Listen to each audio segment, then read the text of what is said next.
My name is Ashley Barker, and I'm an RN. I graduated from nursing school in 2009 in Florida. Right after I graduated, I started working in the CVICU, which is the post-open heart surgery where we get patients right after they recover from open heart surgery. Hey, I'm Sydney Weber. I just graduated from Auburn in May, and I am working full-time at Brooklyn Medical Center as a postpartum nurse, and I'm also attending Samford University for family nurse practitioner degree. Hi, my name is Allie Morrison. I am in school at Vanderbilt getting my doctorate in nursing practice.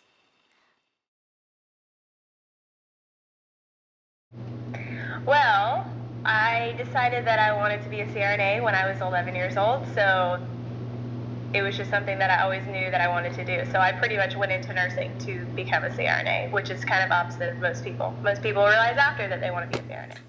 One reason that I continued on with my education is just because I did just come out of nursing school and I just took the NCLEX, so all the information was kind of just fresh on my brain. I remember during orientation at Samford, they were going over physical assessment stuff, and a lot of people would be like, how do you know that? Or how come you get that and I don't? And it's because Auburn had taught me all of what we were learning in that class. So Auburn really kind of set the foundation for me for nurse practitioner school. And it also, there's rumors of it becoming a master's program in 2015. So I thought, I'm already getting out of school, might as well just keep going while I know how to study. And so that's why I continued on. I'm also really interested in geriatrics, and so I wanted to continue on with that. I love nursing. I always have.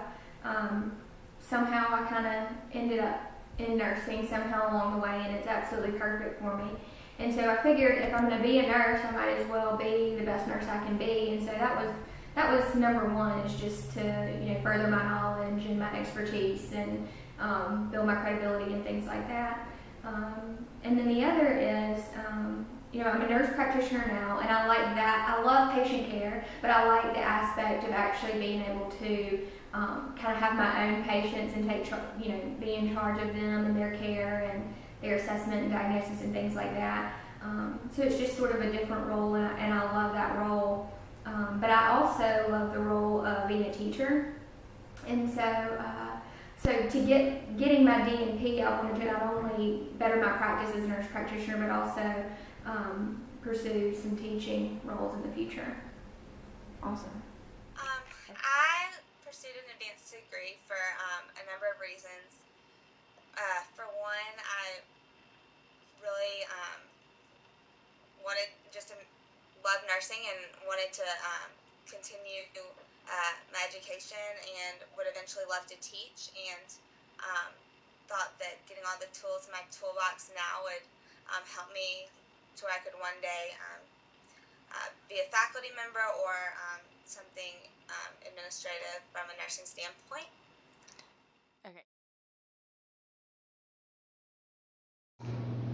Well, you have to get your bachelor's, obviously, like you guys are doing, and then after, you need to work in an ICU for, depending on the school, a minimum of 2 years, and then you can apply to anesthesia school and let you in after you've at least worked for 2 years. Most people have worked more than 2 years that I've worked with.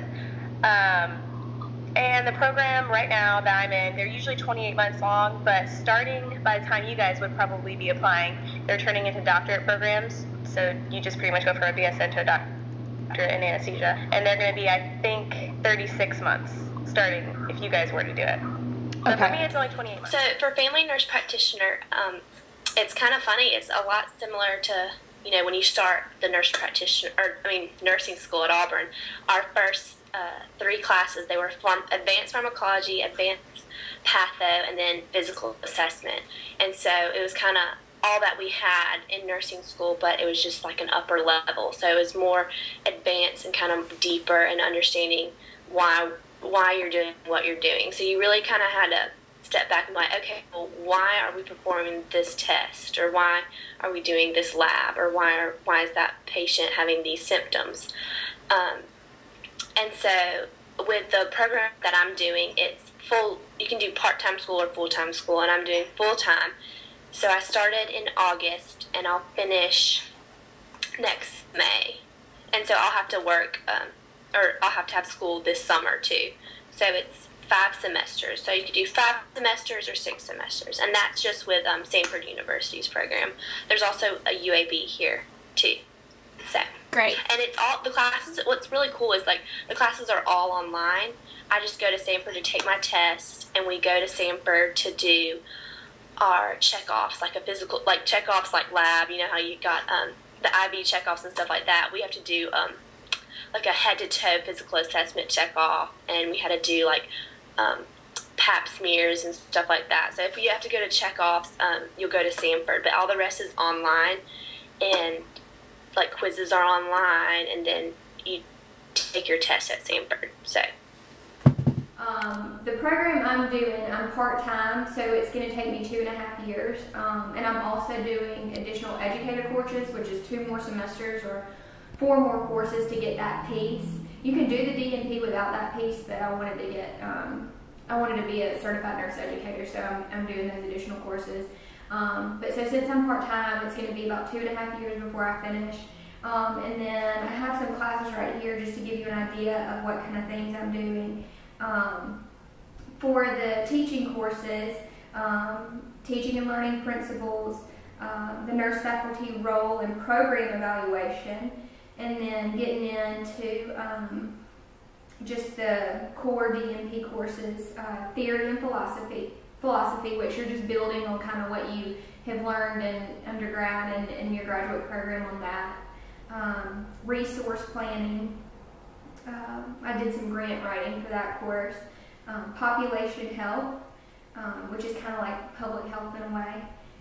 Emerging diseases, genetics, and health trends, which was fun. And then leadership, which I'm in now.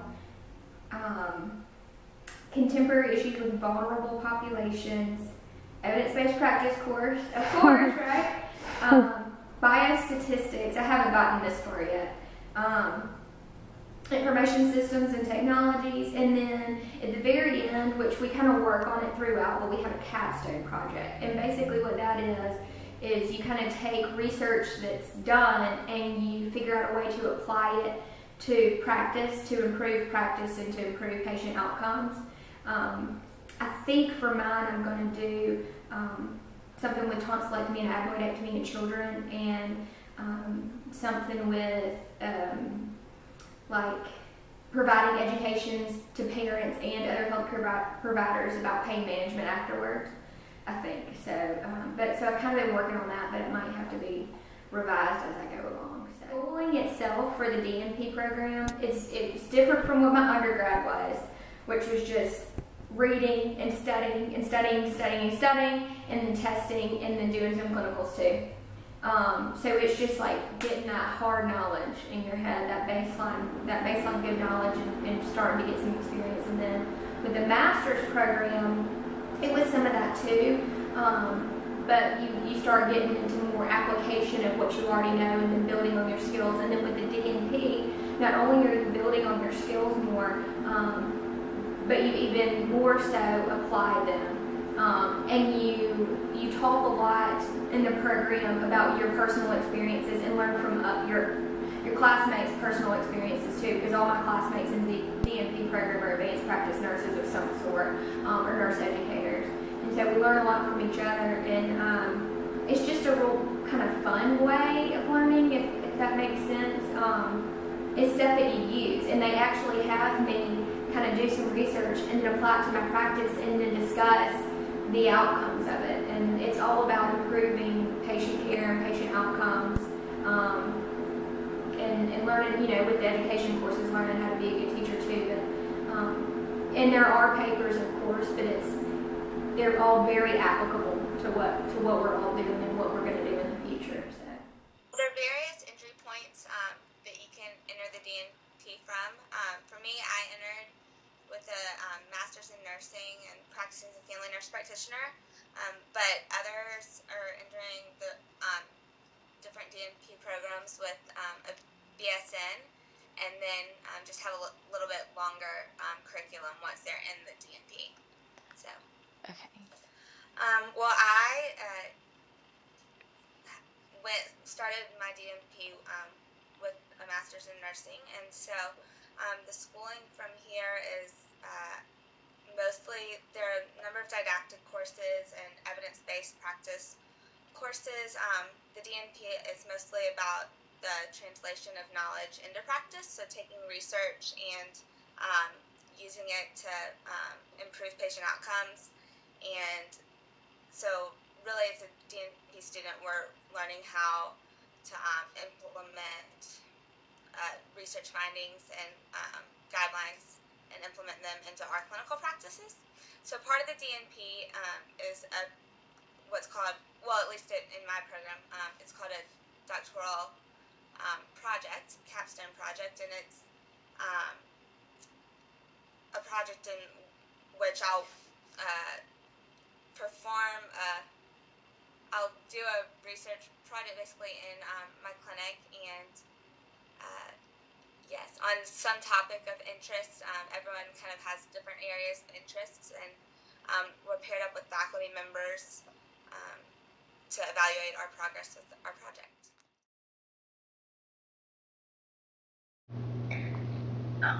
Where do you want to start? Well, there's a pretty big difference in your job. Obviously, RNs have nothing to do with anesthesia without being a CRNA. A lot of things change, including your pay, but the main thing that changes is your autonomy. You practice pretty much independently, and I think it's 18 states now, CRNAs are independent practices. They don't have to answer to an MD. And when you're an RN, you can't even give 100 cc's of fluid without a doctor telling you to do it. As a CRNA, you do all that stuff without asking. It's all you that comes up with all your own stuff. So it's a lot of autonomy. That's the biggest difference. Some of the difference in a family nurse practitioner and RN are mainly just like ordering, performing, and interpreting diagnostic, like health tests. You can also prescribe medicines, diagnose and treat acute and chronic conditions.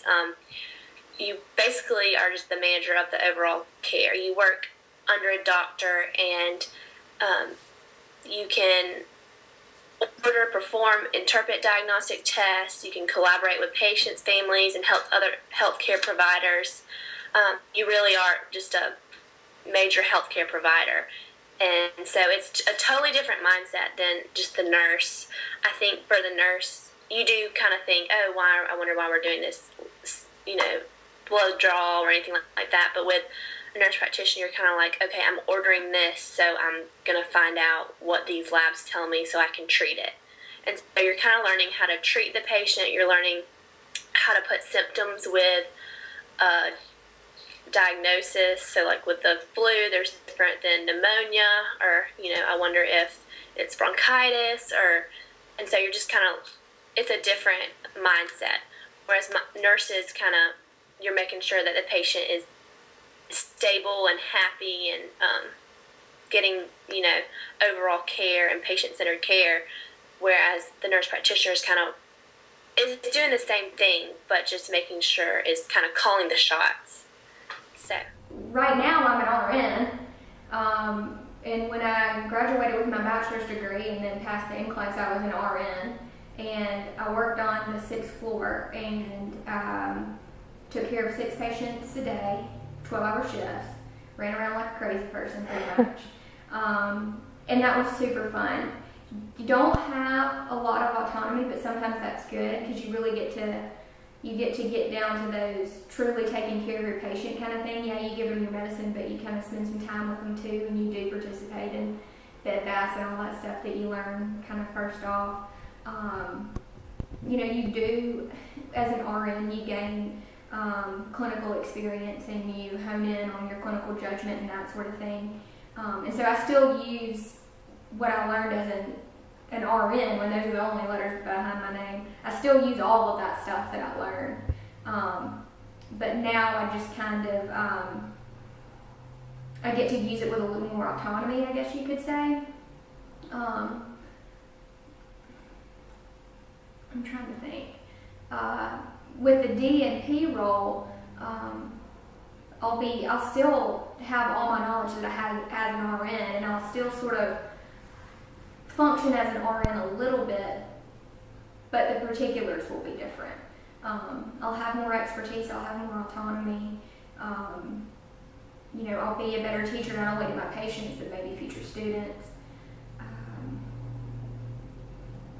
So you never kind of abandon just the role of an RN. You never abandon that. You always have that. You just kind of, you build on it and you grow. And depending on what you're doing, whether you're in the clinical setting or the hospital setting or acute care, whatever, it just kind of varies and you and changes according to what you're doing. So I would say, first of all, no matter what stage of nursing you're in, you're still a nurse. So the foundations that come from RN nursing are, the basis of everything that the DNP is built on. And so I'd say the differences, there's a bit, I guess, the transition from RN to nurse practitioner and provider felt like a big change in terms of roles that I played, and I think the DNP just furthers that into the way I think about the way I practice individually, and look at research and aim to use the most up-to-date evidence and guidelines to affect and improve patient outcomes. So I think it's the change to the DNP in my mind is a lot of a mindset change,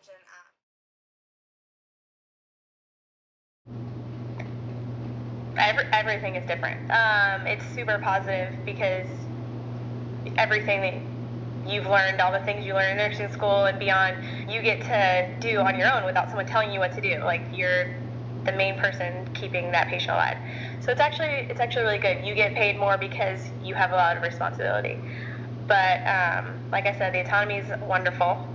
It's scary, but it's wonderful, and it's very good. One of the benefits that I'm really looking forward to is better hours. I work with a nurse practitioner now, and he works 8 to 5, Monday through Friday, so I'm kind of looking forward to that. There's also different hours you can work. You can work 7 to 7 in a hospital still, or there's just a lot more flexibility with hours and what you can do and can't do, and so I'm just really looking forward to that. It's greater financially too. There's a huge benefit in that, and I'm also looking forward to just being able to have weekends off and to kind of just decide when I want to work. And I'm excited about kind of being in charge of a patient, kind of steering them where I want them to go. Instead of kind of taking orders, I'm kind of managing their care and going to be planning it. Great. I'll have more opportunities to do. Nurses have so many opportunities anyway, but with the DNP, and we're learning a lot about leadership, a lot about management, a lot about finances, which I don't know hardly anything about finances, but I've learned more about finances in my DNP nursing program than I ever had to use in my personal life. But the opportunities that I'll have, I can have lots of opportunities, whether they're as a nurse practitioner or a teacher, or as maybe even in administration, who knows. Well, it'll give me hopefully the opportunity to teach or do something administratively in the future. I hope also just a greater knowledge base from which to draw, and a better understanding of research and the implementation of the research, as well as, financially, I'm not sure how much exactly DNP improves your salary, but I think, financially it certainly has benefits. So.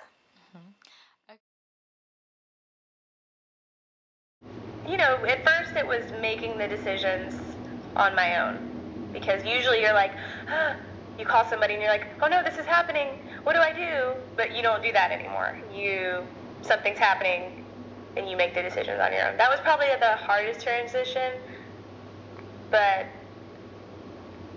that is, now that you have control, it's hard to give it back up. No, it's great now. I don't know. Okay. It's really positive. Besides being a million times harder, I thought RN school was like, oh my god, it's like so hard, whatever. And then I started anesthesia school, and everything that you learn in nursing school, it's times 10 on steroids in CRNA school. So, and they don't care about you as much as they do in nursing school. They're just like, oh, you didn't pass by, and they kick you out. So, yeah, it's a lot harder.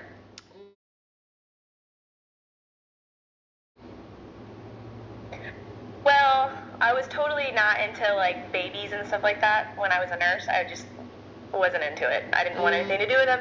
But taking care of little nuggets now in anesthesia, that's like one of the best, especially little healthy kids, because you give them all, their little Versed, and they're all drunk and they're happy, and you get to cuddle with them and make them feel better. And that's probably my favorite part. Okay. And just helping people making their pain better.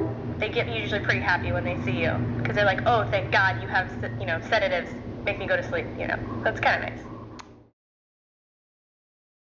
So after graduating family nurse practitioner school, it seems so far away right now, but I would love to I have two options really. I would love to work in primary care. There's going to be such a need because a lot of the doctors are kind of fading out, and there's a bunch of people who don't have doctors, primary care doctors. So I would love to be kind of the primary care nurse practitioner in a clinic, or I would even love to work in like a nursing home and kind of have a nursing home with a geriatric population. Great. And so oh, that's my goal. I would definitely encourage all of y'all to keep going and to keep pursuing, and y'all can do it. Just to kind of have that perseverance that y'all have had through Auburn's nursing school, and just y'all will do great. Right now, I think I would eventually love to do that, but I'm kind of going to see where my career path takes me, and yeah. Okay. You do not have to work on the floor. I think that when your instructors and your other people around you tell you, oh, you need to be a floor nurse, for a year or whatever before you go to the ICU or ER or whatever, that's a load of baloney, and you don't need, I said it nicer, that is completely false. If you want to go to the ICU, go immediately to the ICU. Don't go to the floor. You'll get stuck on the floor, and those nurses have been there for 20 years. They've been stuck there. Just go straight to the ICU, go straight to the ER, doing what you want. For advice that I would give to graduates in order to pursue an advanced degree is I would definitely have that experience of floor nursing. I did start work in July, and then I started school in August, but work has definitely kind of built my pyramid up and kind of just given me such a good foundation of just bedside manner and just kind of understanding what the patients want and what they're trying to communicate to you. When they're saying, I am in pain, or I want this, it's kind of like, it just helps me kind of better understand the patient and see where they're looking from and kind of what they are really and truly asking for. They might not just be asking for medicine, they may be asking, for help or something of that sort. So bedside nursing has truly helped me in this degree and just kind of helped me understand how to communicate better with my patients. Whereas if I just kind of just did school, I'm sure it would be great too, but I have this foundation of just bedside manner, having those skills and just knowing, a nurse's mindset. It's going to be so helpful for me in the future to practice as a nurse practitioner. I feel like you can't take away the nursing, floor job skills. So to do it, to not stop and just keep going. Nursing is such a huge field, and I'm sure you guys know, like, once you're in it, and you're in it wholeheartedly. And it's great to expand your knowledge and expand your roles if you can, because why not? You know, if you want to be a nurse, be a great nurse. And so, and it just opens up all kinds of opportunities for you, and you know how to do school right now. You know how to do school. You're really good at school right now. And so you can take that and just pursue your graduate degree and take everything that you've learned and that's fresh on your mind and just keep going. So I guess that would be the main thing. It just depends on what you want to do. You know, if you're a nurse and you love being a nurse, wonderful. But if you want to be a teacher, you could do that too. You could really have any sort of life you want for yourself if you just kind of keep going in school. You don't have to necessarily get a doctorate, which I wanted to for the various reasons I said. But any kind of furthering your education can only be helpful for you in your life and for the healthcare system too. Because nurses are huge as far as that goes. And advanced practice nurses are really huge as far as that goes too. I would say if you have an inkling that you might want to do it, I'd say go for it. I think everyone's different, and so the path you take has to be, you have to fit your life. School's tough, and so I think the right timing is crucial. I think for the DNP, I would maybe encourage people to, find an area of interest and really kind of hone in on that interest before pursuing the DNP, because if you're doing a doctoral project, it's good to have, clarity on really what your interests and passions are. But again, everyone's different, and so, but I definitely think an advanced degree, it's always great to get more knowledge and learn how we can better improve patient outcomes. So I'd encourage it.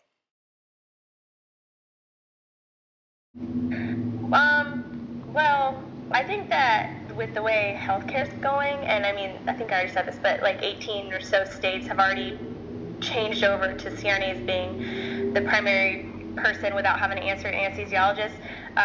We are cheaper right now than anesthesiologists. So the way healthcare is going, they're going to want a better option, and so they're going to want more CRNAs than MDs or MDAs because we're cheaper. So I think that I think it's a positive way to go, and it's not for everyone, but for a lot of people, they'd be really, really good at it, and you really can help a lot of people.